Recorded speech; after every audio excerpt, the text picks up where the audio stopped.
Hello friends, स्वागत है आपका हमारे चैनल सफलता का अड्डा पर। और आज है 2 सितंबर 2020। आइए देखते हैं आज के करंट अफेयर्स का हमारा पहला क्वेश्चन क्या है। तो आज का हमारा पहला क्वेश्चन, 13 नई जैव सुरक्षा परीक्षण प्रयोगशालाओं का शुभारंभ कहाँ किया गया है। कितनी? 13 नई जैव सुरक्षा परीक्षण प्रयोगशालाओं का शुभारंभ किया गया है उत्तर प्रदेश में। कहाँ किया गया है? ये शुभारंभ किया गया है उत्तर प्रदेश के अंदर। कितनी नई प्रयोगशालाओं का? 13 नई प्रयोगशालाओं का।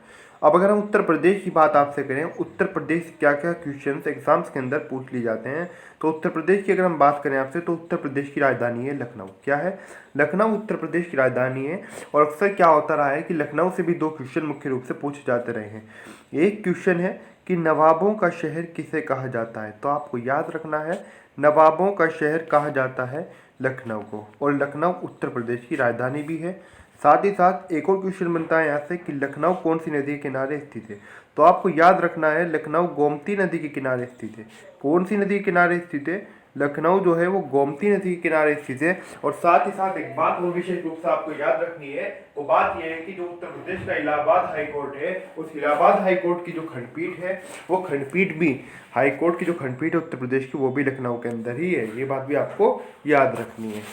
अच्छा, इसी में अगर हम आगे बढ़ें तो उत्तर प्रदेश के अंदर आपको बता दें, यहाँ पर बीजेपी की सरकार है, यानी कि भारतीय जनता पार्टी की, और योगी आदित्यनाथ यहाँ पर मुख्यमंत्री हैं। ठीक है। राज्यपाल की अगर हम बात करें तो राज्यपाल है यहाँ की आनंदीबेन पटेल। अब आनंदीबेन पटेल को लेकर काफ़ी स्टूडेंट जो हैं वो विचलित हो रहे हैं। वो कह रहे हैं कि सर आनंदीबेन पटेल जो है वो तो एमपी की भी राज्यपाल है, यूपी की राज्यपाल कैसे हो सकती हैं। उधर एमपी वाले बोलते हैं कि वो यूपी कैसे हो सकती है, वो एमपी की राज्यपाल है।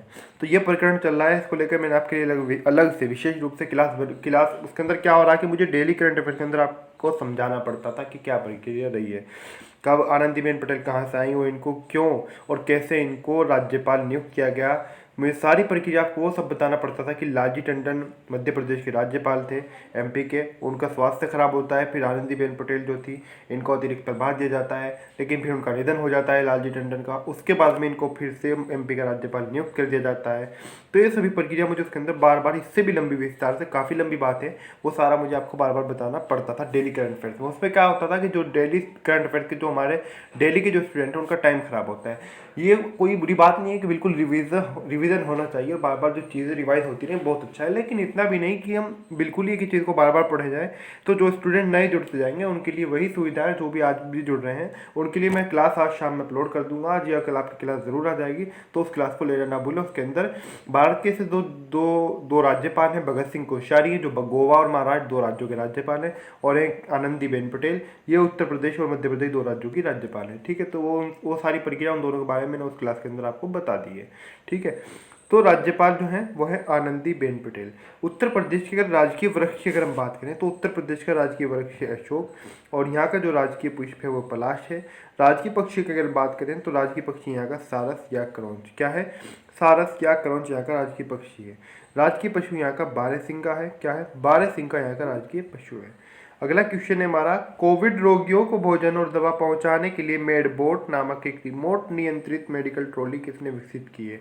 किसको भोजन पहुंचाने के लिए? कोविड रोगियों को भोजन और दवाई दोनों चीज़ें पहुंचाने के लिए मेडबोट नामक, किस नाम से है? मेडबोट। मेडबोट नामक एक रिमोट नियंत्रित मेडिकल ट्रॉली विकसित की है। ये की है भारतीय रेलवे ने। किसने की है? भारतीय रेलवे ने इसे विकसित किया है। नाम याद रख लें आप अच्छी तरह से, मेडबोट। जो कोविड रोगी है, अगर आपको मैं एक उदाहरण दूँ, वो अस्पताल के अंदर भर्ती है, और उस तक के जो काम, एक अगर हम कहें कि जो चिकित्सकों के जो सहायक होते हैं जिन्हें हम कंपाउंडर बोलते हैं, या फिर एक मेडिकल जो कर्मी होता है, चिकित्सा कर्मी होता है, कार्य उसको करना था, यानी कि वो उस तक के, यानी कि जो कोविड रोगी जो है, जो मरीज है, उसके पास वो दवाई पहुंचाता, खाना पहुंचाता, इत्यादि जो भी संबंधित चीज़ है, अब उसको पहुंचाने का जो कार्य करेगी वो करेगी मेडिकल ट्रॉली। कौन करेगी? Medical trolley. इसको रिमोट से नियंत्रित किया जाएगा, और इस ट्रॉली का नाम है मेडबोट। इसे किसने विकसित किया है? भारतीय रेलवे ने इसको विकसित किया है, मेडिकल ट्रॉली को। ये बात आपको याद रखनी है। भारतीय रेलवे की अगर हम आपसे बात करें तो भारतीय रेलवे की स्थापना 16 अप्रैल 1853 को हुई थी, और इसका मुख्यालय रेल भवन नई दिल्ली में है। कहाँ पर? रेल भवन नई दिल्ली में। अगला क्वेश्चन है हमारा, किस राज्य में 1500 करोड़ रुपए की लागत से विश्व के सबसे बड़े टॉय म्यूजियम बनाने की घोषणा की गई है? दुनिया के सबसे बड़े टॉय म्यूजियम को बनाने की घोषणा की गई है। कितने रुपए की लागत से? 1500 करोड़ रुपए की लागत से। किस राज्य में? गुजरात राज्य में। कहाँ पर? गुजरात के अंदर। गुजरात की अगर हम आपसे बात करें तो गुजरात की राजधानी गांधीनगर है और यहाँ के मुख्यमंत्री विजय रूपाणी हैं। कौन है? विजय रूपाणी यहाँ के मुख्यमंत्री हैं और आचार्य देवव्रत यहाँ के राज्यपाल हैं। कौन है? आचार्य देवव्रत। अगला क्वेश्चन है हमारा, किस राज्य सरकार ने विधानसभा में प्रस्ताव पारित कर केंद्र सरकार द्वारा प्रस्तुत कृषि अध्यादेशों और प्रस्तावित विद्युत संशोधन विधेयक 2020 को खारिज कर दिया है? केंद्र सरकार के द्वारा एक विधेयक जो है वो प्रस्तुत किया गया था, एक अध्यादेश, एक तो कृषि अध्यादेश इसके अंदर था और प्रस्तावित विद्युत संशोधन था। इस विधेयक 2020 को, जो विधेयक 2020 था, इसको खारिज कर दिया है। किसके द्वारा प्रस्तुत किया गया था? केंद्र सरकार के द्वारा। और इसको खारिज किसके द्वारा किया गया है? विधानसभा के अंदर प्रस्ताव पारित करके खारिज किया गया है। ये बात आपको याद रखनी है। यानी कि वो प्रस्ताव पास हुआ, प्रस्ताव पारित कर इसको जो केंद्र सरकार ने प्रस्तुत किया था उसको, उस विधेयक को खारिज कर दिया है। ये किसने खारिज किया है? तो ये खारिज किया है पंजाब सरकार ने। किसने? पंजाब सरकार ने खारिज किया है। बात पंजाब की करें, राजधानी यहाँ की चंडीगढ़ है और यहाँ के मुख्यमंत्री कैप्टन अमरिंदर सिंह हैं। कौन? कैप्टन अमरिंदर सिंह। इस सूबे के अंदर, पंजाब के अंदर, इंडियन नेशनल कांग्रेस यानी कि भारतीय राष्ट्रीय कांग्रेस जो कांग्रेस पार्टी है उसकी सरकार है और कैप्टन अमरिंदर सिंह यहाँ पर मुख्यमंत्री हैं। वी एस बदनौर जो है यहाँ के राज्यपाल हैं पंजाब राज्य के।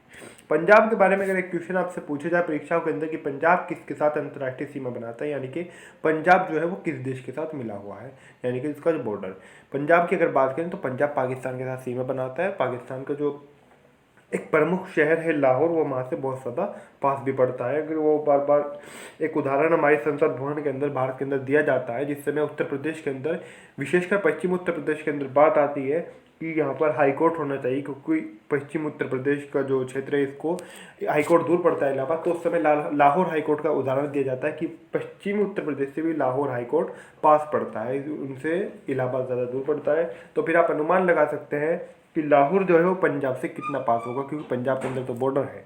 ठीक है, तो ये बातें आपको यहाँ से याद रखनी है। और इसके पड़ोसी राज्यों की अगर हम बात करें तो हिमाचल प्रदेश, हरियाणा, इस तरह के जो राज्य हैं वो इसके पड़ोसी राज्य हैं। अगला क्वेश्चन है हमारा, भारत रत्न से सम्मानित 84 वर्षीय प्रणब मुखर्जी का निधन हुआ है, ये कौन थी? तो 84 वर्षीय प्रणब मुखर्जी का निधन हुआ है, ये थे पूर्व राष्ट्रपति। आपको राष्ट्रपति के बारे में बताऊं, इनके बारे में। अब जो वर्तमान में हमारे जो राष्ट्रपति हैं, हमारे वर्तमान में राष्ट्रपति हैं रामनाथ कोविंद।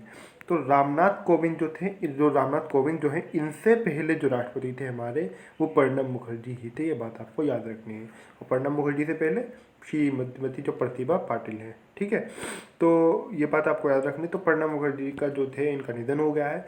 ये भारत रत्न से सम्मानित भी थे और इनकी 84 वर्षीय आयु में कोरोना के कारण इनका निधन हुआ है।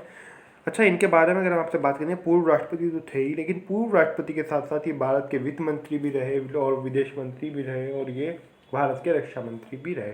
यहाँ कि अगर हम कहें तो ये इंदिरा गांधी जब प्रधानमंत्री थी, फिर राजीव गांधी प्रधानमंत्री रहे और फिर मनमोहन सिंह जब प्रधानमंत्री थे, उन सभी के शासनकाल में ये मंत्री बनते रहे।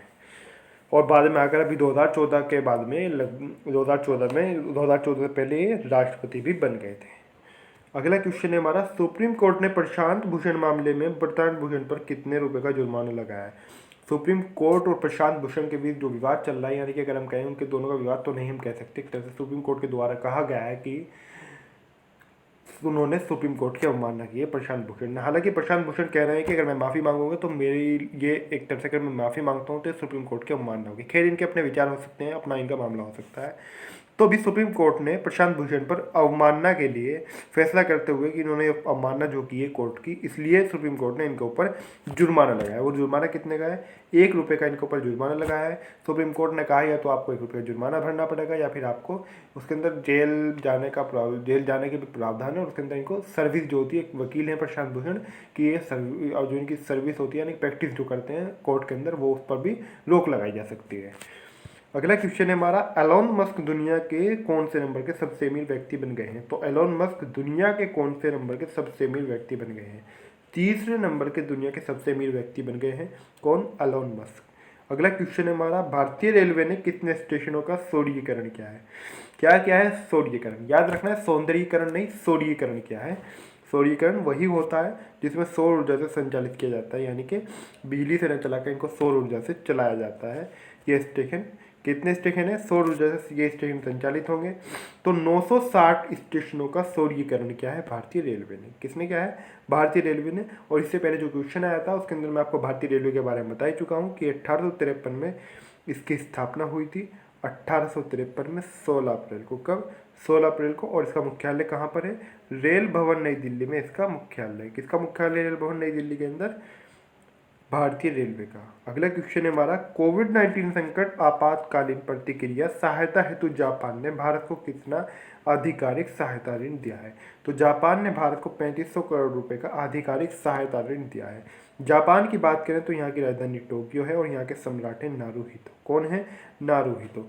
इस प्रकार से सम्राट होते हैं। अगर हम कहेंगे जैसे यूएई के अंदर किंग सलमान है, सऊदी अरब के अंदर, वहाँ पर तो सम्राट ही सीधे बनते हैं, यानी कि बादशाह जिन्हें किंग आप कह सकते हैं। लेकिन ये यहाँ पर जो सम्राट हैं एक संरक्षक के रूप में होते हैं पूरी तरह से। यहाँ पर राष्ट्रपति, यहाँ पर प्रधानमंत्री भी चुने जाते हैं। कहाँ पर? जापान के अंदर। तो इनको एक तरह से विशेष रूप का इनको सम्मान प्राप्त होता है। जो सम्राट होते हैं एक तरह से विशेष रूप से वहाँ की प्रथा है। ये कहाँ की? ये प्रथा है जापान की। तो जापान के अंदर जो है, अभी जापान के प्रधानमंत्री ने इस्तीफा भी दिया है। वो अब मैंने इसलिए यहाँ पर उनका नाम नहीं लिखा है क्योंकि वहाँ पर फिलहाल कोई प्रधानमंत्री नहीं है अभी तक के। और वहाँ के जो अभी तक आपसे परीक्षा के अंदर पूछा जाए कि इस प्रधानमंत्री ने इस्तीफा दिया है, मैंने आपको परसों करंट अफेयर्स के अंदर कराया भी था। तो शिंजो आबे ने इस्तीफा दिया है, जापान के ही प्रधानमंत्री थे। ठीक है, शिंजो आबे। अब इन्होंने इस्तीफा दे दिया है 2 दिन पहले स्वास्थ्य कारणों के चलते। जापान की बात करें तो करेंसी यहाँ की येन है। क्या है? येन है। अगला क्वेश्चन है हमारा, किस राज्य में बच्चों का पहला अखबार लॉन्च किया गया है? तो बच्चों का पहला अखबार लॉन्च किया गया है असम राज्य में। कहाँ किया गया है? असम राज्य में बच्चों का पहला अखबार लॉन्च किया गया है। अभी असम के अंदर तो किया गया है। असम की अगर हम बात करें आपसे, असम की राजधानी दिसपुर है। क्या है? दिसपुर असम की राजधानी है। और यहाँ के मुख्यमंत्री की अगर हम बात करें आपसे तो मुख्यमंत्री यहाँ के सर्बानंद सोनोवाल हैं। कौन है? सर्बानंद सोनोवाल यहाँ के मुख्यमंत्री हैं। राज्यपाल की अगर हम बात करें तो राज्यपाल हैं असम के जगदीश मुखी। कौन है? जगदीश मुखी यहाँ के राज्यपाल हैं असम के। ये अखबार क्या है? इसके अंदर क्या होगा? इस अखबार का नाम है द यंग माइंड्स। क्या नाम है? द यंग माइंड्स इस अखबार का नाम है। ये 4 से 14 वर्ष के बच्चों के लिए बनाया गया है। कितने वर्ष के बच्चों के लिए? 4 से 14 वर्ष के बच्चों के लिए इसको बनाया गया है। आज की जो हमारी करंट अफेयर्स है वहीं पर समाप्त होती है। आपको वीडियो कैसा लगा प्लीज़ कमेंट करके जरूर बताएं। और वीडियो अच्छा लगा हो तो लाइक और शेयर करना भी ना भूलें। अभी तक आपने हमारे चैनल सफलता का अड्डा सब्सक्राइब नहीं किया तो प्लीज़ जरूर सब्सक्राइब कर दें। सब्सक्राइब करते समय बेल आइकन को प्रेस करना ना भूलें।